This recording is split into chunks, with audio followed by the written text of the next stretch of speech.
Cada diciembre nosotros vamos a Ventanilla para poder por lo menos estar frente a frente con ellos, ¿no? A la romería, a los cementerios, hacemos una misa central acá, en la cancha.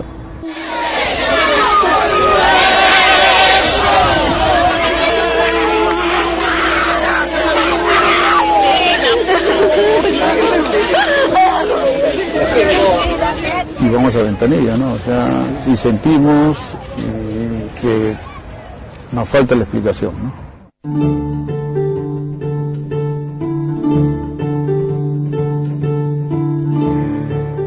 El accidente del Fokker de la Marina de Guerra, que traía de Pucallpa al equipo titular de la Alianza Lima la noche del 8 de diciembre de 1987, enlutó a la familia más íntima del Perú, a la más grande, a la más aguerrida.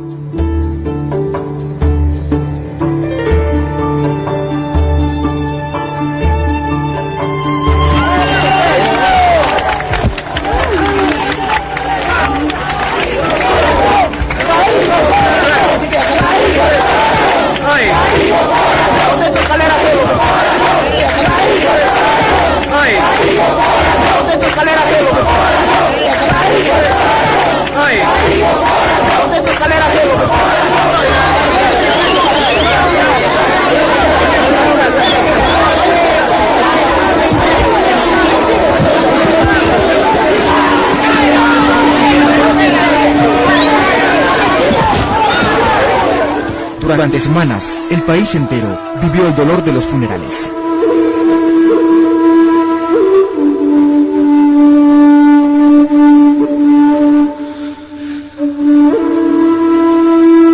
El equipo, el entrenador y gran parte del cuerpo técnico del Club de la Victoria murió o desapareció entre las olas del Pacífico.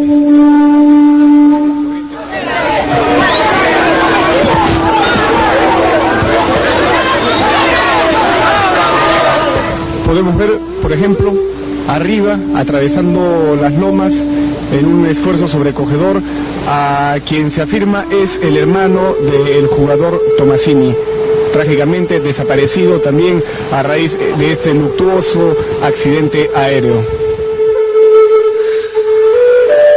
En la ciaga noche de ese martes 8 de diciembre, el mar de Ventanilla se tragó a 43 personas. Los cuerpos de 10 de ellos se hundieron para siempre en las profundidades de un océano mudo e implacable. Hubo solo un sobreviviente. El teniente de la Marina de Guerra del Perú, Edilberto Villar Molina, el piloto del Fokker F-27. Señor juez, ¿se va al hospital naval entonces? Voy ahorita al hospital naval. Aquí la declaración de Villar será en su calidad de testigo de excepción y pieza clave del accidente. Los miembros de la Marina no lograron encontrar más cadáveres. Al partirse debido al violento choque con el agua, los asientos se desengancharon del piso y se dispersaron en el fondo marino. ¿Cómo ocurrió el accidente? Se han tejido hasta hoy una serie de especulaciones. La Marina nunca ofreció una versión sobre lo que realmente pasó esa noche dentro de su fatídico avión. Es un helicóptero de la Marina de Guerra el que está sobrevolando la zona. La aviación naval, propietaria de la aeronave y responsable de ese vuelo comercial, ocultó el informe de investigación interno que determinó las verdaderas causas de la tragedia. En repetidas ocasiones, políticos y familiares solicitaron que la Marina explicara las causas del accidente. Todas las solicitudes cayeron en saco roto. Los familiares necesitan saber qué pasó en la nave.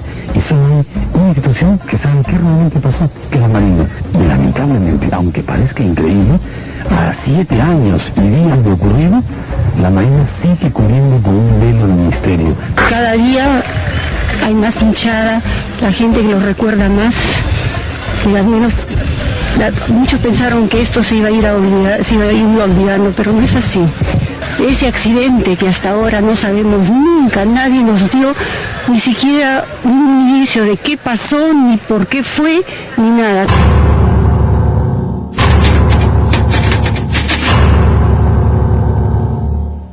Han pasado 19 años desde aquel día. Hoy, lunes 9 de octubre de 2006, La Ventana Indiscreta puede ofrecerle al público íntimo una explicación a su entrañable dolor. Profesor, estos son documentos originales.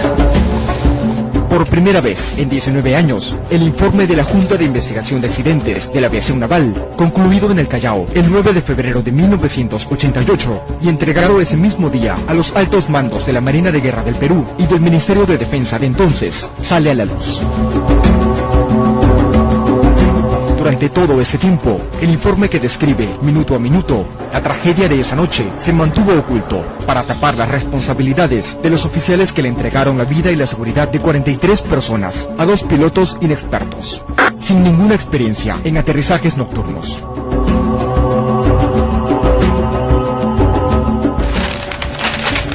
El informe contiene los datos hallados en la caja negra del avión y revela lo que realmente ocurrió dentro del mismo, minutos antes de que se cayera al mar. El documento describe con rigor militar las negligencias que cometieron el piloto, el copiloto y los oficiales responsables de la Marina de entonces. En su pantalla ve usted el documento original, de febrero de 1988. La Ventana Indiscreta tiene en su poder una copia íntegra del resultado de esa investigación. Nuestra fuente de información resguarda, por ahora, el original del documento. Y el óxido. Como usted ve, el óxido ha marcado los años, que tienen las 36 páginas del expediente que contiene la verdad sobre la tragedia de la Alianza Lima.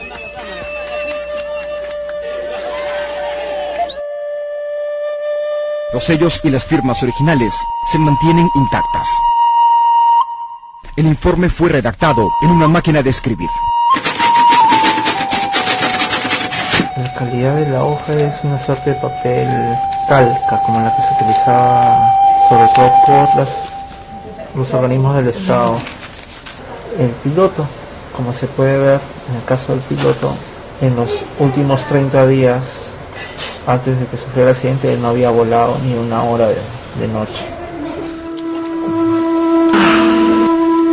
En el documento se lee la versión que da el piloto sobre los últimos momentos del futbolista Alfredo Tomasini. Tomasini fue el único jugador que salió del avión después de que el Fokker se hundiera en el mar. El piloto y el goleador estuvieron varados y con vida en las aguas de Ventanilla algunas horas.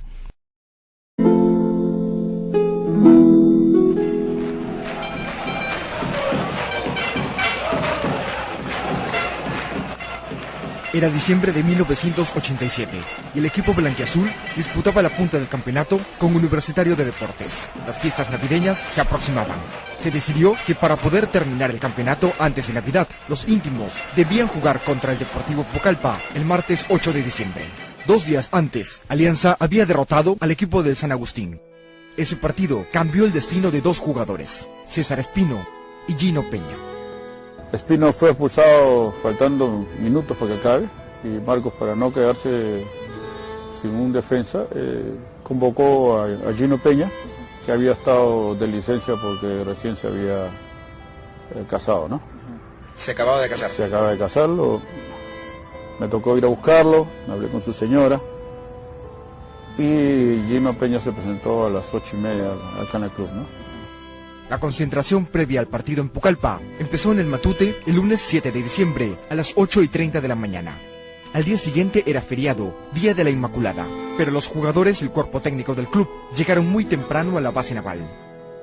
A diferencia de otros viajes, este lo harían en un avión alquilado por 60.000 intis a la Marina de Guerra del Perú, un Fokker F-27.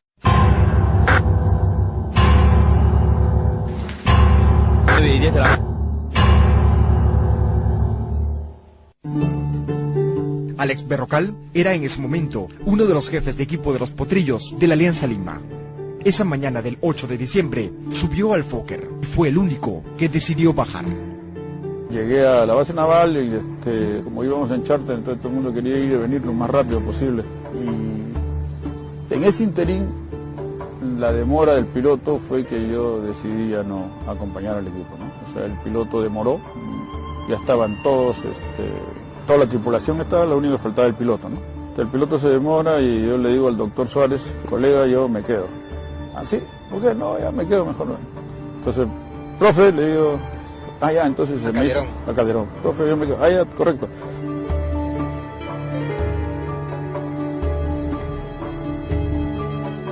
El vuelo Lima-Pucallpa se realizó sin contratiempos.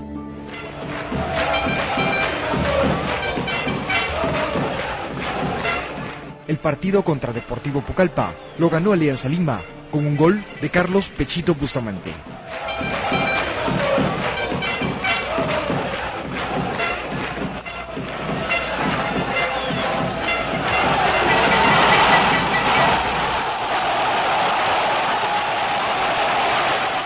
Con este resultado, Alianza pasó a la punta del campeonato.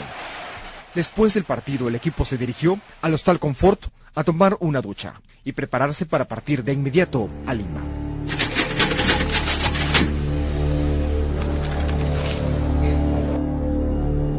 Callao, 9 de febrero de 1988. Junta de Investigación de Accidentes de Aviación Naval. Informe final del accidente del Fokker F-27. Al término del partido de fútbol en el estadio de Pucallpa, a las 17 horas, los integrantes del club Alianza Lima procedieron a un hotel de la localidad para su aseo personal, presentándose al aeropuerto de Pucallpa a las 18 horas, para luego abordar el avión y retornar a Lima. En el recuento de pasajeros a bordo de la aeronave, la aeromoza informó al comandante que faltaba un pasajero. El comandante le hace de su conocimiento al jefe de la comitiva del club Alianza Lima que esta situación estaba demorando el despegue del avión. A las 18 horas y 15 minutos abordó el avión el pasajero faltante, el mismo que portaba consigo el maletín conteniendo el dinero de la taquilla correspondiente al partido realizado.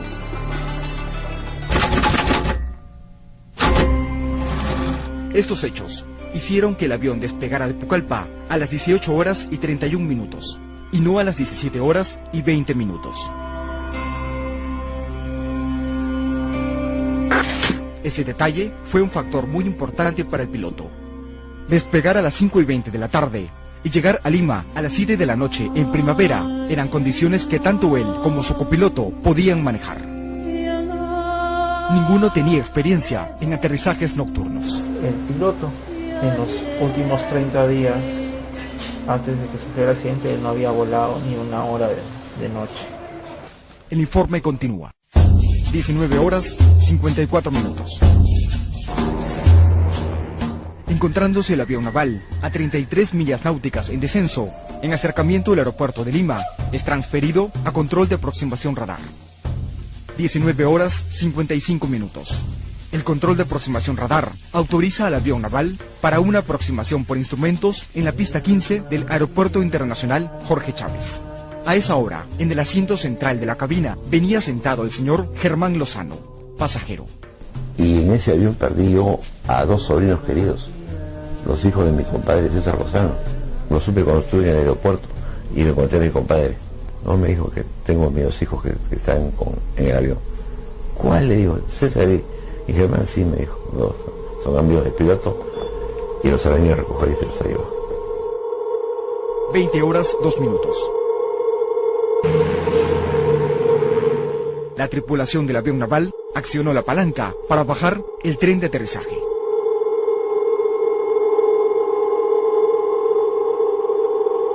...20 horas, 2 minutos, 10 segundos.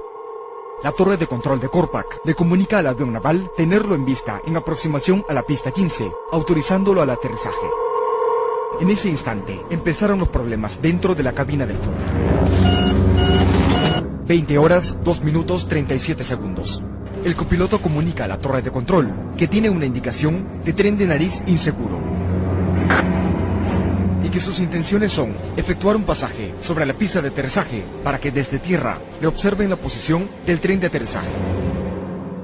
El piloto indica al señor Germán Lozano que se retire del asiento central de la cabina. El Fokker, que transportaba a los potrillos de la Alianza Lima y a sus técnicos, como todos los aviones, tenía 3 trenes de aterrizaje, 2 en la parte posterior y 1 en la nariz del avión. El informe de investigación del accidente señala que a las 8:02 de la noche, momentos antes de aterrizar en Lima, uno de los indicadores del panel advirtió que el tren de aterrizaje, ubicado en la nariz del avión, estaba inseguro, es decir, que era posible que no hubiera bajado.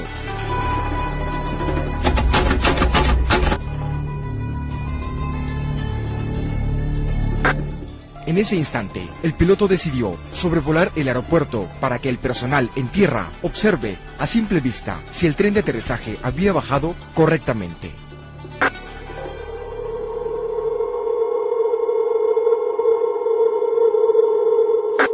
La torre de control Corpac alertó al control de superficie para que enviara la motobomba de rescate a una zona aledaña a la pista de aterrizaje, para que el personal de rescate observara la posición del tren de aterrizaje luego del pasaje del avión.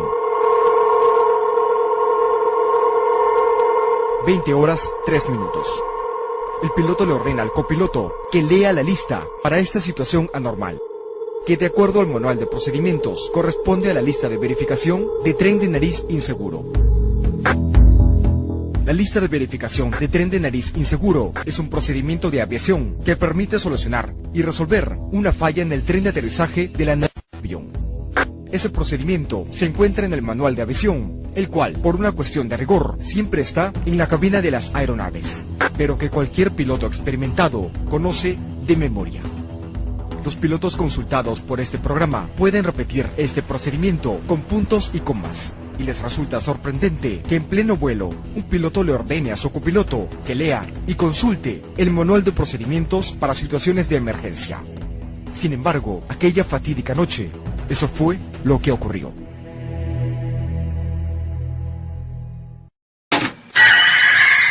El copiloto cogió el manual y empezó a leer, pero los manuales de esa época estaban escritos solo en inglés, y el conocimiento que tenía el copiloto de este idioma era muy limitado.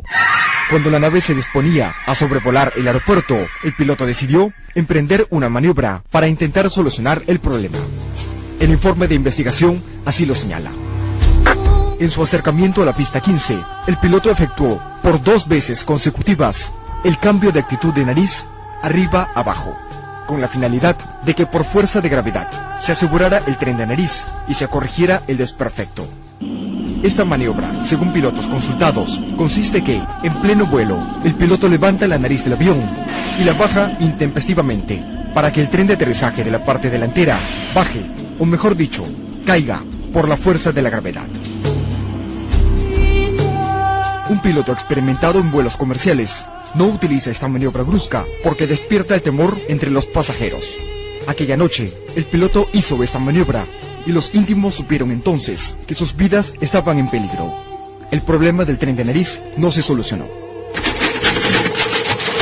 Este movimiento no usual de la aeronave generó desconcierto, ante lo cual algunos pasajeros se pararon de sus asientos, dirigiéndose hacia la cabina de pilotos para indagar sobre lo que acontecía.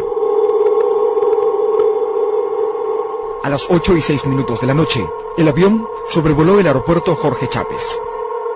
La indicación de que el tren de aterrizaje no había bajado del todo aún permanecía en el panel de control. 20:06:35. El personal de la motobomba de rescate informa haber observado los 3 trenes de aterrizaje abajo. La torre de control comunica esto al avión naval. 20:06:37. El copiloto del avión naval interroga a la torre de control. ¿Los 3? 20:06:39. La torre de control de Corpac reconfirma. Los 3. 20:07. El jefe de servicio de la Fuerza Aérea de Aviación activa el plan de emergencia aérea. En ese instante, el piloto aumenta la potencia para ascender a 1500 pies. Gira por la derecha y se prepara para efectuar el segundo pasaje de verificación del tren de aterrizaje. En la cabina, el tablero indicaba todavía que el tren de nariz estaba inseguro, que no había bajado del todo, a pesar que desde el aeropuerto el personal había visto ya los 3 trenes de aterrizaje abajo. La torre de control le había advertido al piloto que los 3 trenes estaban abajo, pero el piloto tomó la decisión de volver a ejecutar la maniobra de bajar la nariz del avión bruscamente de arriba hacia abajo, contribuyendo así a aumentar el ambiente de desconcierto y tensión. El pánico se desató. Varios pasajeros se pararon de sus asientos y se dirigieron hacia la zona aledaña a la puerta delantera de ingreso a la aeronave. Al escuchar los gritos, el piloto se puso nervioso y se paró de su asiento sin tomar en cuenta el riesgo que corría su aterrizaje. Volteó hacia el copiloto y le dijo: «Toma los controles y mantente a 1000 pies de altura». El copiloto no tenía experiencia. El avión iba más rápido de lo normal y en descenso. El piloto voltea hacia el mecánico y le ordena que los pasajeros y tripulantes que están parados regresen a sus asientos y que se amarren. Desde la torre de control intentaban avisarle al piloto que los 3 trenes de aterrizaje habían bajado, pero solo recibieron una respuesta automática del copiloto: «Espere, al momento efectuando procedimiento de emergencia». El piloto había entrado en pánico. No escuchó que desde la torre de control lo llamaban para avisarle que los 3 trenes de aterrizaje habían bajado. No respondió a los llamados de la torre. Un informe de la compañía Fokker, que lo había evaluado un año atrás, había determinado que el piloto Edilberto Villar, bajo condiciones de estrés, tiende a desorientarse.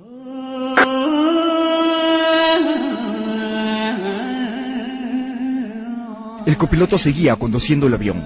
Eran las 8:08 de la noche. El piloto, sentado a su lado, tomó el manual de procedimientos y empezó a leerlo, queriendo descifrar qué podía hacer en esa situación. La inexperiencia de ambos fue decisiva en ese instante. Mientras el piloto leía el manual, los pasajeros seguían parados, reclamando y alterados. Mientras todo esto ocurría, el copiloto empezaba a sobrevolar el mar de Ventanilla, a una velocidad de 155 nudos, en trayectoria descendente. 20 horas, 10 minutos, 25 segundos. La torre de control interroga: ¿está virando al final ahora? El copiloto responde: ¿algo para el halcón? La torre de control vuelve a preguntar. Preguntaba si estaba virando a final. Continúe su acercamiento. Llame final para pasaje. El copiloto responde: recibido, señor. Voy a efectuar pasaje.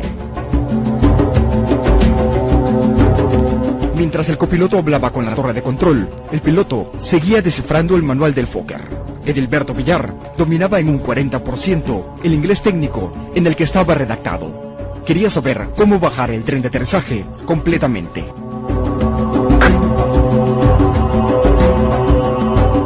Estas múltiples tareas disminuyeron su capacidad de atención de los altímetros.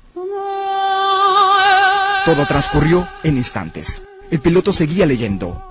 El copiloto, al mando del Fokker, intentaba bajar la velocidad, pero su falta de experiencia al mando de un avión dificultó su tarea. Mientras lo intentaba, se olvidó de monitorear el altímetro, el cual indicaba descenso continuo.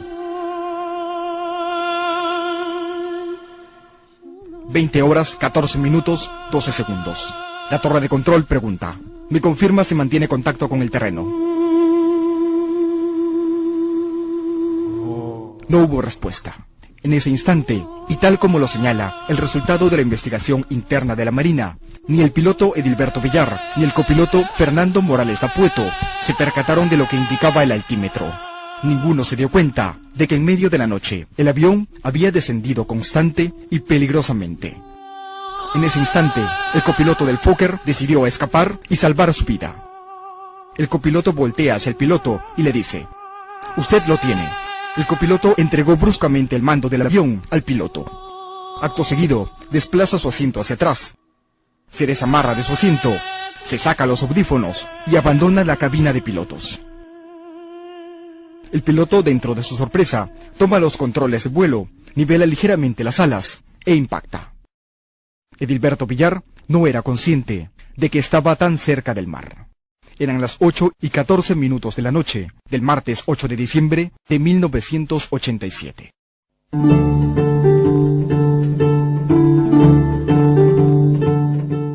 El informe de investigación que hizo la Marina sobre el accidente del Fokker nunca fue publicado porque sus páginas hubieran revelado responsabilidades que hasta hoy los altos mandos de la Armada entonces no quisieron asumir. Fueron 6 los oficiales de esa institución los que hicieron la investigación del Fokker F-27. Y los 6 les ocultaron a los familiares y a los hinchas la verdad.